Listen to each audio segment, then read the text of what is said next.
From Second Opportunity and U-Turn Health, this is the Path Forward Podcast, episode 25. Thank you for participating in our podcast series. We have a guest today that I was introduced to by one of our previous guests, Trina. And Trina had given me Tanaine's contact information, and I reached out to her, and she was gracious enough not only to accept the invitation, but she actually drove an hour and a half to get here so we could sit together in our little studio to have this conversation. So first, thank you. Thanks for your time, and thanks for making the effort to come out here and sit with us. For sure. No place I'd rather be. Okay. So we've got a good conversation today. She's doing some great work, and I'm going to let her talk about that. But I really wanted to preface it by saying most of what we've been doing is focusing on speaking about incarceration and then release and reentry, and talking about different pathways through the previous episodes, different career opportunities that are available, different support systems that are available. But today is different because today we're going to talk about probation and parole, also known as supervised release. Yes. And some of the challenges that go along with that. And so this is a field in which Tanaine works and has some great insight. And I will start the conversation by saying this morning I got on a website, their website, reformalliance.com, and I was looking at some of the statistics that are in there, but the one that I'll start with, and then we'll engage and let you share with us all that you've been doing. But the one that was particularly interesting to me is that right now they have the number is approximately 5.5 million people that are justice involved, of which almost 4 million of them are involved through supervised release. And so when we talk about being justice involved or incarcerated, because we're still under control when we're on probation or parole. Absolutely. And we have certain rules, and there's a lot that goes along with that. But when we talk about incarceration, we talk about, justice involved, most of the time my mind goes to being on the inside. But when you consider that almost 80% of the population that's under control are actually out in society, but not like everybody else, because we have a lot of different challenges that come to us. And that's really going to be the nature of today's conversation.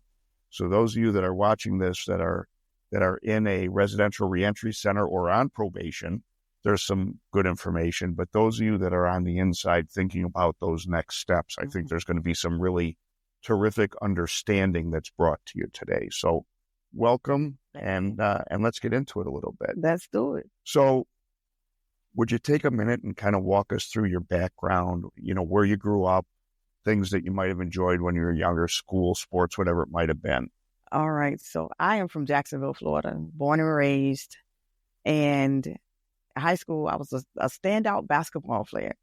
Okay. So that was pretty cool. My father in the military did 39 and a half years, Army National Guard.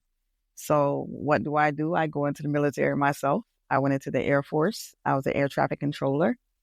And I stayed there for about 4 years, of course. And then I got out. And then I went into the banking industry for some years. And in 2010, the housing crisis, the housing market crashed. I don't know if a lot of people remember that housing market crash, but a bunch of houses went into foreclosure. It was a good business. A company hired me as their business analyst. So I did that until they went under.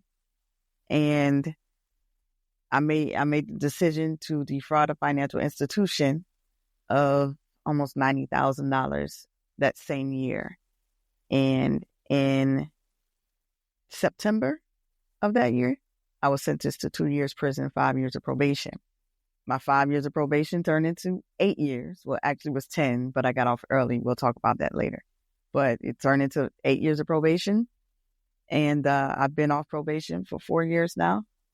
And in 2020, I paid off my probation in the middle of a pandemic, doing DoorDash, sun up to sundown, got off probation. decided to invest in myself, received my public speaking certification in 2022, and they haven't been able to shut me up since. And I started talking about the second sentence returning citizens face when they come home. And that constituted parole and probation and all the barriers that people face. It's 33,000 barriers that returning citizens face when they come home. Even if they did not touch a prison door or entered prison or jail and just got probation, they still face all these barriers. And in 2023, I did a webinar. In 2022, I did a webinar with Reform Alliance. In 2023, I was hired as their Florida State Policy Campaign Organizer and the Director of the Florida Safety Coalition, and I haven't worked a day since. Okay, so I'd like to back up on a couple of things. In one of our early episodes, one of our guest was a friend of ours, Marlon Chamberlain, and he has an organization. He's the executive director. I think he's CEO now, but it's called Fully Free. And they basically work in Illinois, although I know that they have impact around the country. But they talk about that we're never fully free when we release. And they had a report done of how many in Illinois, how many rules and regulations are there that serve as barriers for people. And so the sentence continues on, and we're never fully free. And I had the privilege of serving on their board, their governing board, for the first, I think, 3 years of the organization. But I really would like to introduce the two of you because I think there's a lot of, synergy that comes of that. Second thing is that you cited 2 titles or projects that you're handling in Florida. So will you give those titles and explain to the people that are watching what that actually means, what your work actually is? Absolutely. So as the Director of the Florida Safety Coalition, I bring organizations together that are doing reentry work in Florida, so grassroots organizations, even Catholic bishops. The Conference of Catholic Bishops is one of our coalition members, and we talk about something that we have in common, fixing the probation system. And we focus on probation and parole because of who our founder is. And so as a director, I make sure that I support the organizations that are in the coalition, and I cover the whole state of Florida. I remember being in Miami a couple months ago, and someone actually thought I lived in Miami because of how frequent I was down there. And I was like, no, I live up north in Jacksonville. But I support all of the organizations, do whatever I can for them, with them, and we solicit information from them. We can't, as Reform Alliance, we can't go into a state and say, okay, we think you need this. This is what we're going to do. No, we have to go into a state and say, what do you need? So that's why the Florida Safety Coalition is set up. And we have a coalition in each state that we operate in. And as the Florida State Policy Campaign Organizer, I go and play with senators and legislators and Congress men and women to see what their take is on probation or parole reform in the state of Florida. So I have to ask, when you have those meetings with elected officials, especially those that might have been recently elected, not the ones that have been there 20, 25 years in the same position, are they surprised when you share the information that you share? They are super surprised. And we have one elected official that makes sure or challenges everyone to go into a jail or prison in their district. And when they go into the jails and prisons, they're surprised by the conditions. They're surprised by what's going on. They're surprised by just everything. And people don't know what they don't know. And until we show them the problems, they won't understand why it needs a solution. So speaking to elected officials and educating them, because I feel like I'm an educator in this space, educating them on what's going on and why it should be fixed is a big deal. I think it's terrific that your voice is at the table because of your experience at both before and now with your current position, especially as you're saying, you go into a state and you find out from the local organizations, what are you dealing with here in Florida when it relates to reentry? That's a challenge. What are some of the barriers that you're finding that are creating problems for people that are trying to move on with their life? I truly believe there should not be a conversation about us without us. And like yourself, if someone wants to know how to be successful after prison, you have to ask someone who's been successful after prison. That's just like asking a doctor how to be an astronaut. They wouldn't be able to tell you. But if you ask an astronaut how to be an astronaut, they could tell you. So that's the same concept with that. I will tell you that the work that we do as Second Opportunity, bring, our reentry program into facilities, it's encouraging that more and more we're hearing and seeing that they want somebody coming in with that lived experience. Yeah. And I will say that those that are resisting that, they're really short-sighted in what will make a difference. Returning citizens and justice-impacted individuals are now leading the conversations, as I believe we should. We need the lived experience, and we also need the data from the numbers. So we have to work together in order to bring complete change. A lot of us work in silos. So I want to dig in on some things. Another statistic is that I got on the Reform Alliance website is they said 75,000 people today every day that are on probation or parole are brought in because of a technical violation. Mm-hmm. So if you think about that on the outside, as you're getting these numbers, I mean, that's an enormous number of people.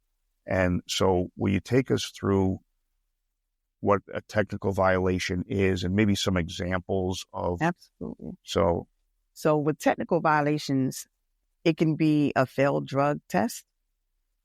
It could be running a red light, any interaction with law enforcement. Basically, a technical violation is when you don't commit a new crime, but still get possibly sent back to prison. I was rushed to the emergency room by ambulance to a different county than what my probation was in. That is a technical violation because I left my county, even though it was by ambulance. I was pulled over for a cracked windshield. That's interaction with law enforcement. That can also be a technical violation. My grandmother was rushed to the emergency room unresponsive, and my mom came and got me, and we went to the hospital. It was across state lines, 45 minutes, technical violation.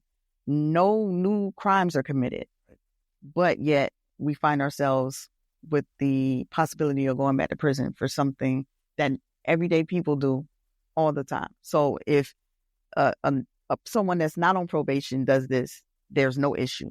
But if you are on probation and you do this, there's an issue. And in fact, not only are no new crimes committed, no crime is committed. No crime is committed. Right? No, you going across a state line to visit somebody at the hospital, there's no crime in that. There's no crime. Right? And if you're on the inside listening to this conversation and this gets your attention, I hope it does, because this is real stuff. That it happens. Mm-hmm. And in some states or some probation cases, if somebody loses their job, that's a technical violation, because while on probation, a condition of your probation might be having employment. Yes.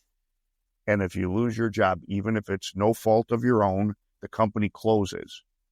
At that moment. Technical probation violation. Yeah. And even if you're late to visit your probation officer for whatever reason, maybe you missed the bus, maybe the bus didn't come, and you have to depend on other people to get a ride, you show up late, they can technically violate you. Mm-hmm. So I told you that I'd like to share a quick story but the point of the story, and I'm not making light of any of this, certainly, but the point of the story is to say that I think in my case, I found probation far more stressful mm-hmm. than actually incarceration, because after a period of time of incarceration, you kind of get with it, right? You figure out what the flow is, how things work, who you're going to hang out with, that type of stuff. But on the outside, and this also goes for when I was in the halfway house, because it's the same thing as the probation piece, that there's these rules that are imposed that are not violating any laws or anything. But when I got to the halfway house, this would have been, just to put a context on it, this would have been July of 17. I had to sign a piece of paper about not eating poppy seeds, because poppy seeds can create a false positive on a drug test. And so I'm a Chicago guy. I mean, released to Chicago, and Chicago's kind of known for their hot dogs, and it's hard to find a hot dog bun without poppy seeds on it. Anyway, so the whole time that I was on probation, I didn't eat hot dogs, or I didn't eat them with poppy seeds, right? And one day, and I'm near the end of probation. So I was on probation about a little over 3 years. And I'm near the end of probation, and I can't explain any of it, except I stopped.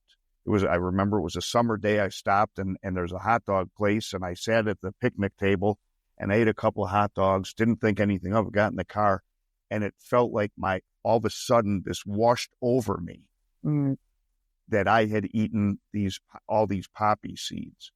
And I immediately called my probation officer. And I said, his name was Chris. And I said, Chris, I screwed up. He said, what's wrong?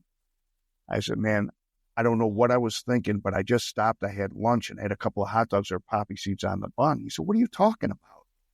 I said, when I got to the halfway house, I signed that form about not eating poppy seeds because of the false positive.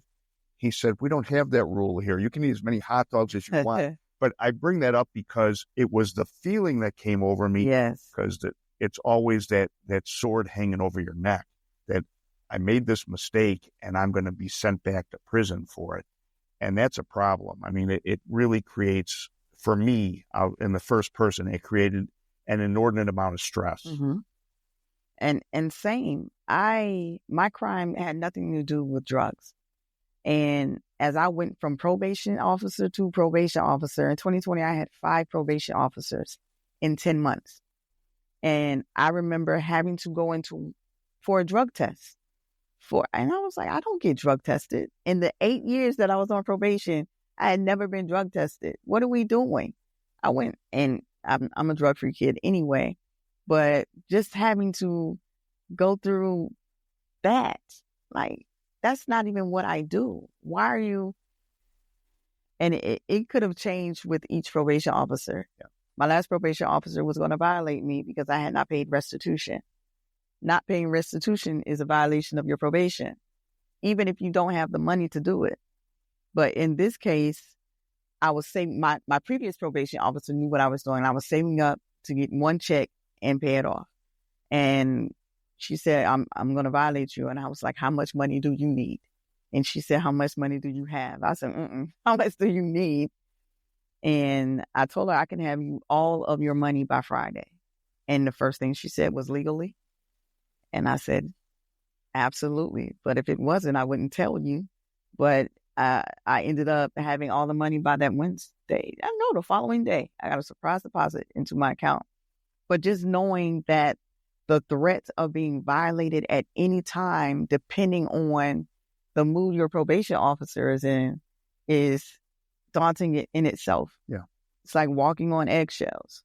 Probation is just, like you said in the beginning, an extension of your incarceration. I don't think it's any better.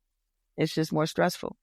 It's a lot, it's a lot more stressful, I think, because once you've gone through whatever your sentence is, doesn't matter how long, and you're out and you've got these liberties returned to you, the idea of forfeiting them again to go back, especially for a technical violation, something that, you lost your job. I mean, you didn't want to lose your job. Maybe you quit your job because you wanted to find a better job, whatever it might be. But to be able to be subject to be returned to prison for something like that, I think this is a good conversation, because we didn't have these conversations where I was as we were coming closer to release, and I had no idea. I had no idea what the halfway house was going to be like. I had no idea what probation was going to be like and all that went along with it. So hopefully some of the people that are listening to this on the inside, especially those that are getting short, are thinking that, you know what, I need to be aware of that, because I think that's what we want to do with this conversation is raise awareness. You're fighting the battle from the top level to say we've got to eliminate some of these ridiculous rules and we've got to do things to minimize technical violations. Absolutely. And that's important for all of us, right, that are involved in this. But on the other side, I think we need to raise awareness to say that you need to know what's going on around you. I mean, if your probation officer says that they want you to be there at 8:00 on Tuesday morning, probably a good idea to be there at 7:30 on Tuesday morning, just in case the bus is running late or something happens, because something that insignificant could turn into something very significant. About 45% of the individuals that return to prison from probation is because of a technical violation. They didn't commit a new crime. Yeah. So, and people get like probation and parole confused and they think it's the same thing, and it's not. So probation is usually something handed down by the courts when you get your sentence, your original sentence. Like I said, I did 2 years prison, 5 years probation. That was my sentence. Parole is you go in front of a parole board and you get paroled and you spend the rest of your prison sentence on parole. And with the difference in the two, it's still community control. They still have barriers. They still have very, very stressful. But with probation, a lot of people don't talk about probation reform. People talk about criminal justice reform or prison reform, not knowing that probation is the reason why a lot of people go back for doing absolutely nothing at all. And so that conversation needs to be had amongst the masses, and the light needs to be shined on that. And that's what Reform Alliance does. We make sure that people are having that conversation around probation and parole. So for those that are on the inside watching this, whose support network and loved ones on the outside also watch this, and what can the average citizen who has a loved one who's incarcerated, what can they do to help the cause of what Reform Alliance is doing? Is to say that we've got to stop this craziness of technical violations resulting in a revocation of probation or parole and sending people back. So what can a family member or those that are on the inside that get out and want to do something to stay involved, what can they do? So Reform Alliance, we pass policy, and we pass policy nationally. We have passed 18 laws in 11 states in the last 5 years. The one that I like to talk about the most is a bill that was passed that minimizes technical violations. And if you violate once, it's just like, don't do it again. If you violate again, I think it's either the second or the third violation where if they want to put you in jail, they'll put you in jail for 7 days. However, if you have a job, they can only put you in jail on weekends, so it doesn't disrupt the family dynamic.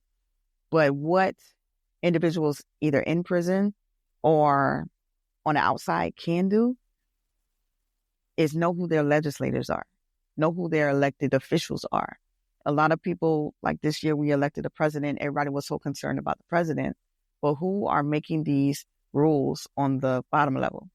It's your elected officials in your state. And every state has different laws around probation, around violations, technical violations. It's different. So you have to know who's making your laws, who's passing your laws in your state. And with that being said, write your legislators. That helps us out a lot. If we have the right people in place to pass the laws that we need to pass to improve probation and parole, it will make our job so much easier. Interesting. And with reform, we also have a network nationally, like I said, and you can join it. And all you have to do is go to our website, reformalliance.com, and say, hey, I want to join the movement. I want to become a reformer. That's what we call us. Want to become a reformer. And you will be in the know in your state what's going on. Like in the state of Florida, if you want to know what I'm doing, go to reform.com, reformalliance.com, and it'll tell you exactly where I am, what I'm doing, what conferences I might be at, what community events I might be at. So. Great. So as we,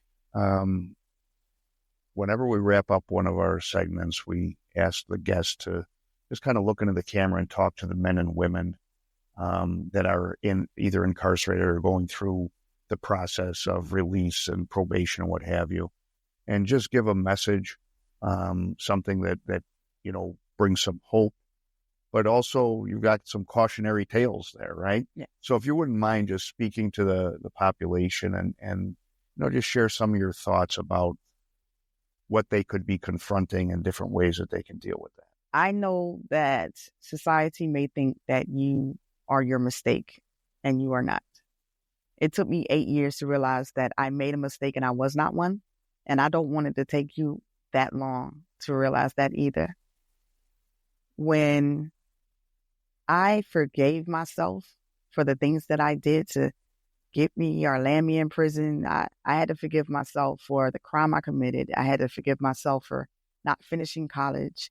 I had to forgive myself for missing the last Christmas my grandmother was here. You have to forgive yourself in order to move on. Don't beat yourself up for something you cannot change. If you can't change it, forgive yourself and let it go. But feel your feelings around that, because if you don't feel your feelings, they're going to surface a year, 2 years later. So make sure you deal with whatever trauma, whatever issues that you have.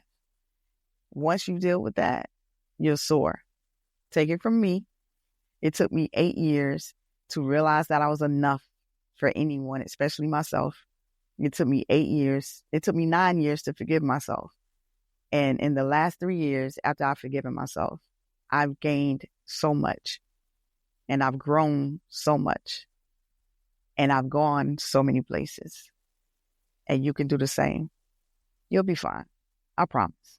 That's a tough step, right? That self-forgiveness is a tough step. Mm-hmm.